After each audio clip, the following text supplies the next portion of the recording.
Alors, quelles sont les particularités de mon stage? Effectivement, mon stage se base sur 3 piliers qui sont ma spécificité de thérapeute. Le massage, la communication et le tantra. Pour le massage, je veux dire que notre peau est le plus grand organe de notre corps et qu'il est bourré de capteurs sensoriels, de capteurs nerveux, qui sont des véritables aimants à amour et à tendresse et à sensualité.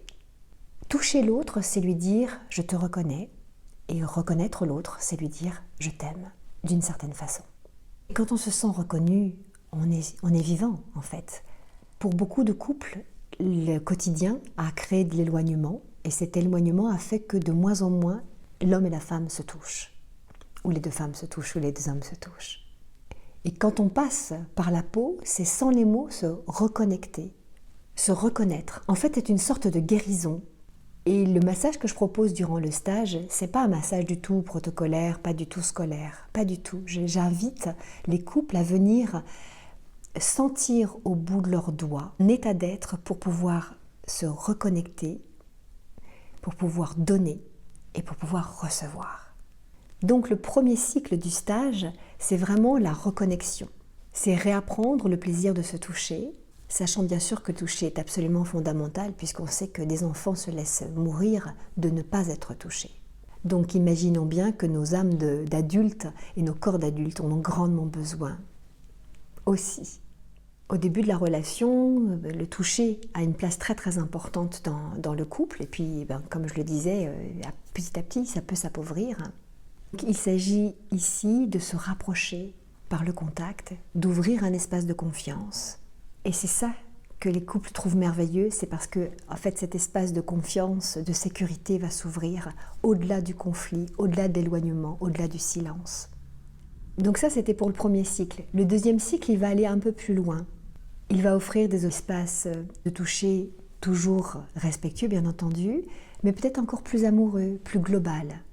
Et on peut se permettre ça à ce deuxième cycle parce que durant le premier cycle, on a nettoyé, on a guéri, on a pansé nos plaies, on a parlé, bref, on a créé de la fluidité et un espace d'ouverture. Donc bien sûr, le massage, c'est une voie pour pouvoir déjà consolider une relation qui était en train de se naître et une relation qui a envie justement de perdurer dans le temps.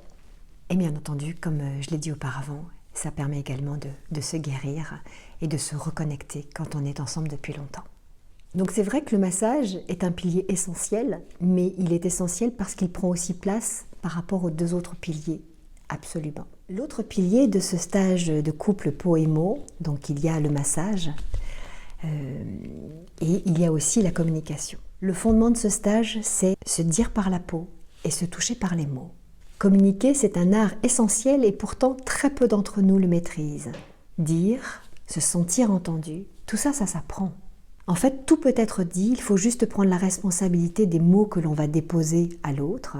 Et ça aussi, ça s'apprend. Je constate qu'il est impossible de se toucher si le lien n'est pas nettoyé par la proposition d'une entente et d'une parole respectueuse. Et que c'est aussi impossible de se parler si en face, on ne se sent ni entendu, ni écouté, ni respecté. Donc ça aussi, ça s'apprend. Il faut donc revenir aux basiques de la communication, celle qu'on aurait dû apprendre à l'école depuis tout petit et que bien entendu personne n'a appris. Pour guérir des mots MAUX, il faut des mots MOTS. Poser des mots, nettoyer le lien, le régénérer, l'amplifier, le chérir. Ça c'est essentiel pour un couple qui est en train de naître et qui bien sûr a envie de cheminer avec le plus de joie possible, mais c'est aussi essentiel pour un couple qui est là ensemble depuis un bon moment et qui a envie de passer à autre chose et à quelque chose de beaucoup plus respectueux, de beaucoup plus respirant. Donc les pratiques de communication que je propose dans ce stage Poémo sont des propositions qui sont très enthousiasmantes, qui sont très créatives, qui sont joyeuses et que j'expérimente depuis 25 ans. L'autre pilier de ce stage Poémo est le tantra. Donc les pratiques tantriques vont ponctuer les 2 cycles du stage. Le tantra va amener au couple une dimension beaucoup plus sacrée, voire spirituelle, sachant que bien entendu il n'y a aucun dogme religieux dans ce mot spiritualité.